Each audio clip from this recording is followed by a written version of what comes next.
All right, y'all. So we are on part 3 of the Gina Hyunh, I don't know how to pronounce her last name. I don't know why I keep on trying. Interview with Tasha K that she did back in 2019. If you have not checked out the first 2 reaction videos, check them out. They're both linked under my Exposing Diddy playlist. So let's get into the 3rd and final part. I notice you shake like when you talk about this. It makes you nervous? A little bit. I mean, it's cause I really did love and care about him. Like, it was like unhealthy because I say it's unhealthy because it was like I didn't care about myself because I just care about him. And I would do like selfless things for him. And then I wouldn't get anything reciprocated. But then I would watch him like treat other women better than he treat me. It still bothers you. It does because it's still fresh. You know, the last time I seen him was in April. I mean, it's been months, but I think I never had a man put his hands on me. So, it's like he put his hands on me and made me feel like it was always like a push and pull with him. It's like he would pull me close to him and push me away at the same time, which confused me. And I don't know, it just hurts. The other night when we spoke, you said that in addition to you saying that you honestly thought that this was what love was. Mm-hmm. And I mean, that really broke my heart. I mean, it's not too many things that make me like choke up. But when you said that, it really, I mean, I just laid down thinking like all night, like, wow, you know, like just to really hear you. And it's like you believed it, you know, that this is what love is. Yeah, I really thought so that. Young, you know. Mm-hmm.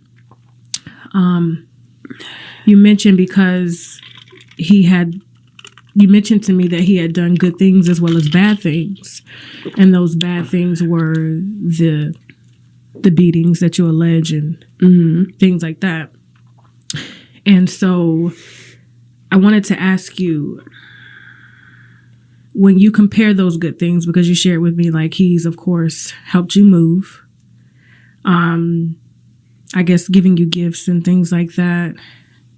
After our conversation, because obviously you're here. So wait a minute. He helped her move into the apartment with the carpet that everybody was laughing at her about when her and Young Miami got into it 3 years after this interview.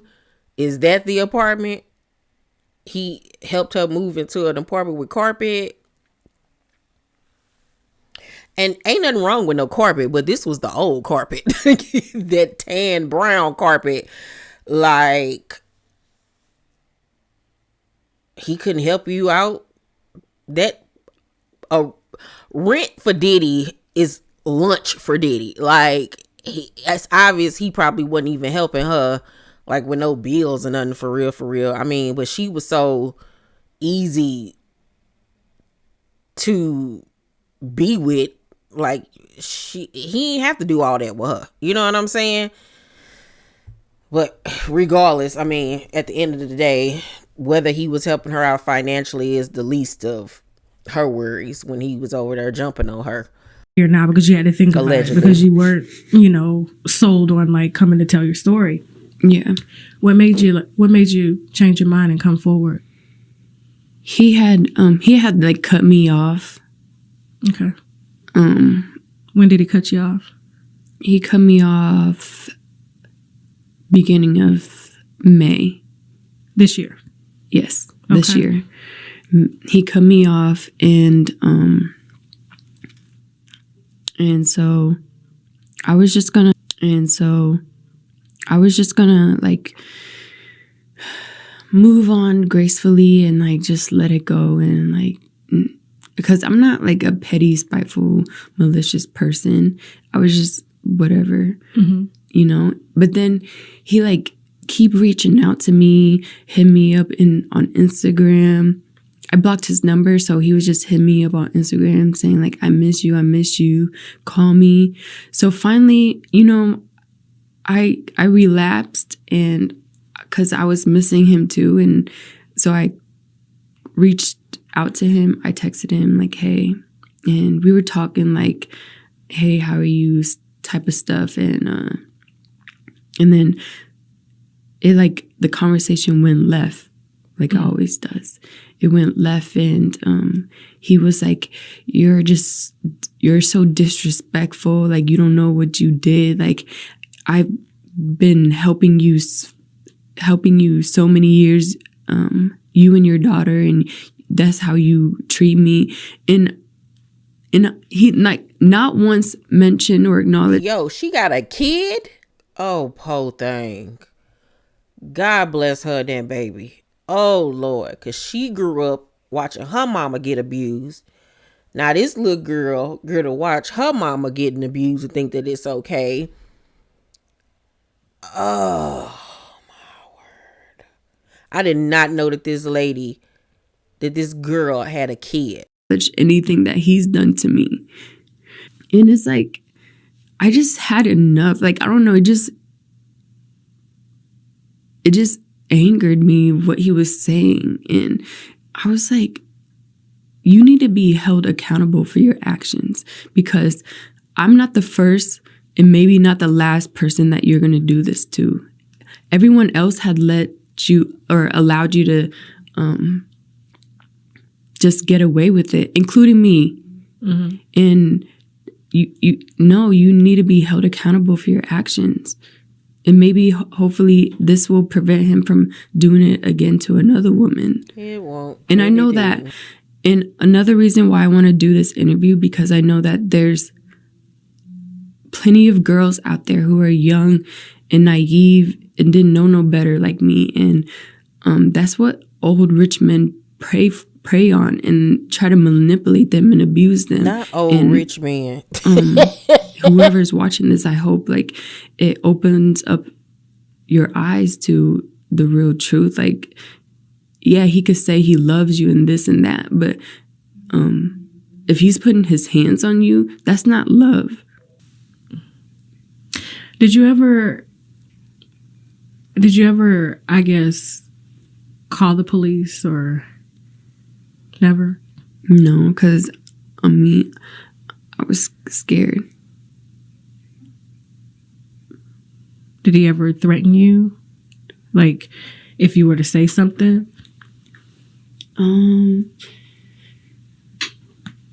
Not that I could think of right now, no. Okay. I think he just knew that I wouldn't.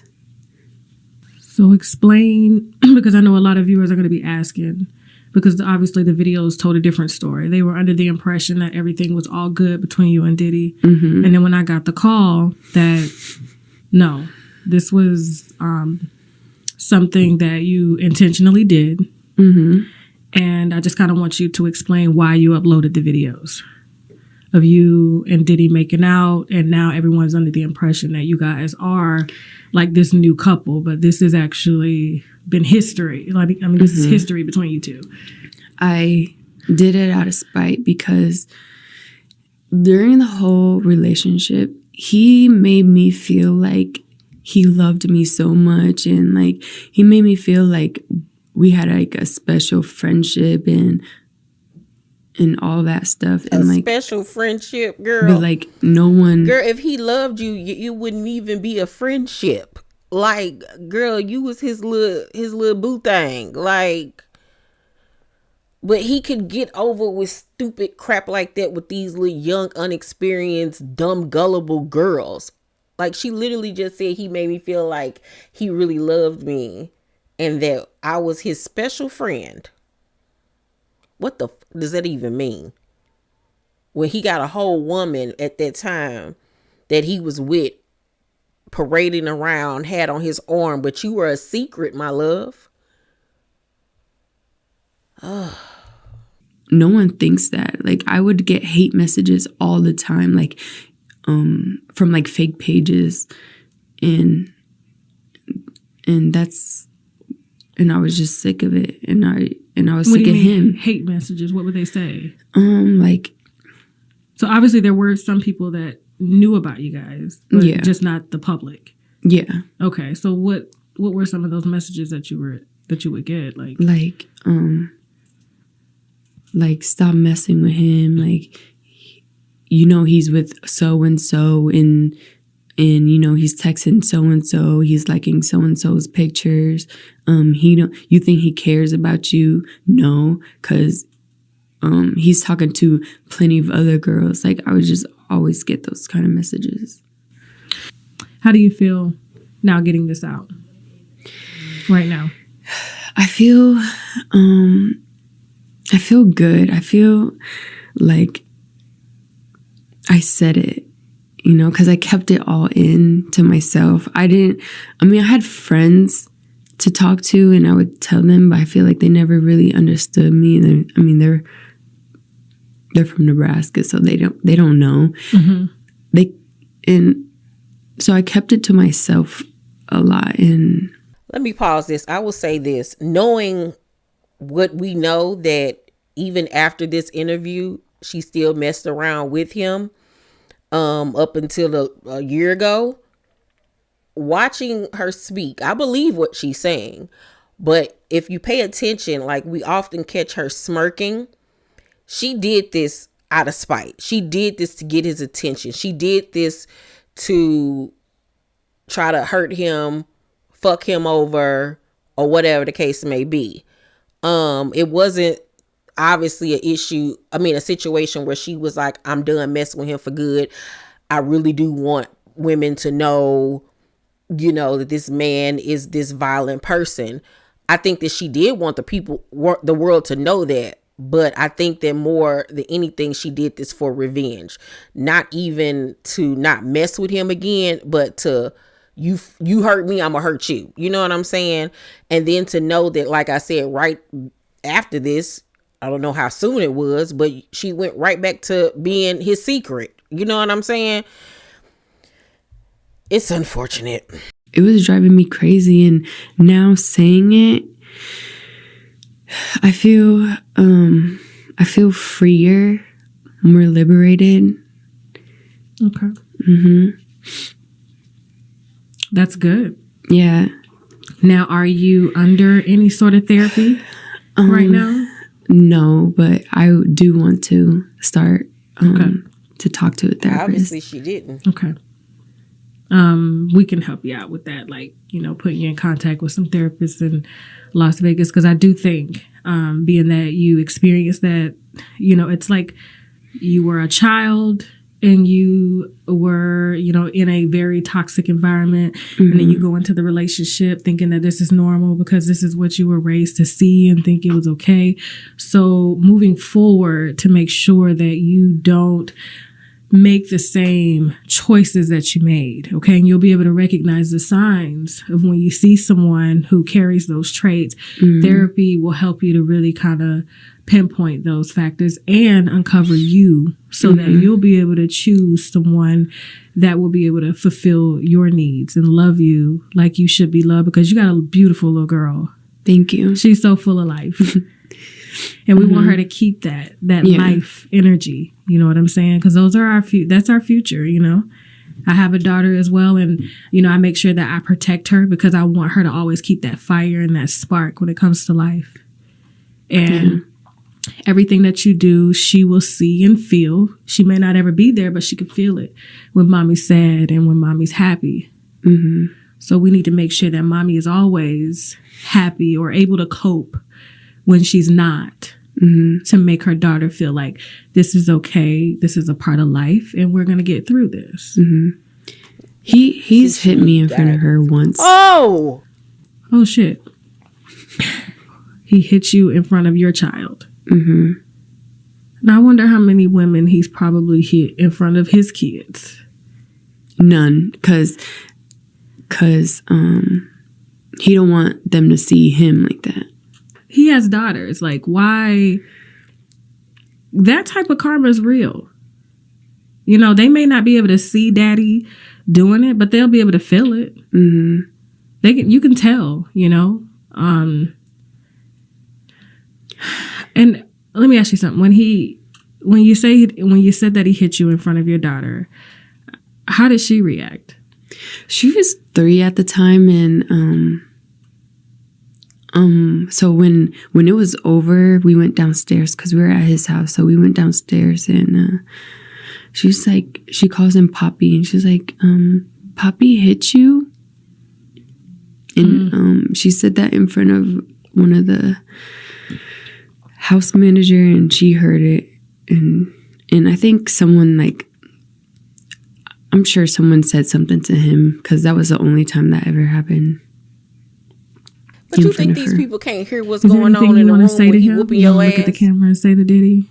I don't know. I just feel like If you had, like, if this was the last conversation that you guys would ever have, like, and obviously, I'm sure, you know, being on the phone with each other, you guys obviously don't get each other's point across. But when you do stuff like this is like writing a letter. You know, that's one thing I've learned going through therapy. mm-hmm. Is when you write a letter, not only do you get to get it out, but the other person, there's no dialogue to go back. So they only have to hear you. So this is your moment for, like, your letter. That's funny. I've tried to express how I feel so many times to him through text. I write, like, paragraphs, tell him on the phone, in person. I even wrote letters to him. But it, like, never changed. Well, I want to thank you for having the courage to come forward, because I don't think, and I don't think you realize your power now that you possess, but I'm sure there's, if this has happened, I'm not saying if, being that this has happened to you, because this is your story, and I'm not going to sit here and tell you that you're lying. This is your story, you know. I'm sure that there are a lot of people that are going to be thanking you, and it may not come out the way that it should, but just know that this is the first step to taking your power back, you know? And the more you own that, the less people will try you, because they don't know. You know? So you're a very beautiful girl. You have a beautiful daughter. Thank you. Do you have anything, like, you know, being that you were, I guess, with Puff for so many years, what type of things are you working on now that you guys are, like, separated? Right now, I just became the official face for hemp water lifestyle. Hemp water? Yes. Okay. It has 10 milligrams of CBD in it. Tastes really pretty good. Nice. Congratulations. Thank you. So look at you, coming out, speaking your truth. You know what I'm saying? Claiming, owning your power. Now you got endorsement deals. And you don't need none of his money. Nope. That's what I'm talking about. She need guidance. More to You come. can tell she Put ain't got some money no in my pocket. Look. strong, powerful women influences Girl, in her life. Okay, Right. Listen. Exactly. Well, is there anything else you want to share to the viewers so that they can get to know you? Because I'm sure that you're going to be, this is not going to be the first time you're going to tell your story, because I think, in this industry, especially with Hollywood and this business of entertainment, there are just so many girls like you said, and they don't say anything because, one, they're scared, and there's other reasons. They want to get ahead. They think that they're not going to be able to make it. But for you, you are a walking testimony that there is life after this. And so now you have a manager who's helping to solidify deals for you to move up with your modeling career. And so would you be open to speaking at, like, different, like, functions to kind of talk to girls who have, like, been through abusive relationships such as yourself, especially with being in, relationships with high powered people? Yes, of course. I want to help women. Okay. I like to help. It makes me feel good. So that's another reason why I wanted to do this interview, because I know that there's women out there who would watch this and it would give them light, maybe, and open their eyes to like a different perspective. Mm. And I want to say this, and I'm just going to say hypothetically, what if the reason Cassie wasn't mean to you is because she was going through the exact same thing? Did you ever think about that? I'm not sure what she knew about me, but I'm pretty sure she could feel me in a way. Because she even was like, because when she said, I don't have no hate towards you, I've been in your position. She said that to me. So, yeah, because I think the crossover was between her and Kim. Puffs. Yeah, Kim. So, but she seems happy now, and she's pregnant fast. And so, good for her. Yeah, that's what I'm saying. And so, like, just for her to be in a relationship that long and then to only be in this short relationship with her new guy, and now she's pregnant. So I think like the reason, and I'm just saying hypothetically, let me speak for her. I'm glad that she was never disrespectful towards you, because I'm sure that she kind of understood maybe this girl is going through the same thing that I'm going through. Maybe she's scared, or she's, probably being hit and things like that. And so maybe, but she definitely did want me to stop talking to her man. She did. Okay, I'm just trying to play the good guy here. Like, I always personally believe that I think people who date the same people should eventually talk, because it's like, I say this all the time on my show. You may want to hate that ex, but that ex will have some information that could possibly be beneficial to you. You'll be surprised at how many girls will find out things, or be trying to, or, exes will try to tell the new girls things and they don't listen, and then they find themselves in that same situation. So I'm always like, hey, just listen to them. Yeah. No, I don't have no ill feelings towards his exes or his new girls. Yeah. Yeah. Okay, that's good. That was a good question from Tasha. On. And spot on. I'm just glad it's over. Okay. Virginia B. All right, y'all heard that. That is. Oh, Lordy. So, yeah, that was to know that he did that in front of her baby, but then wouldn't dare do it around his, because he don't want them to see him that way.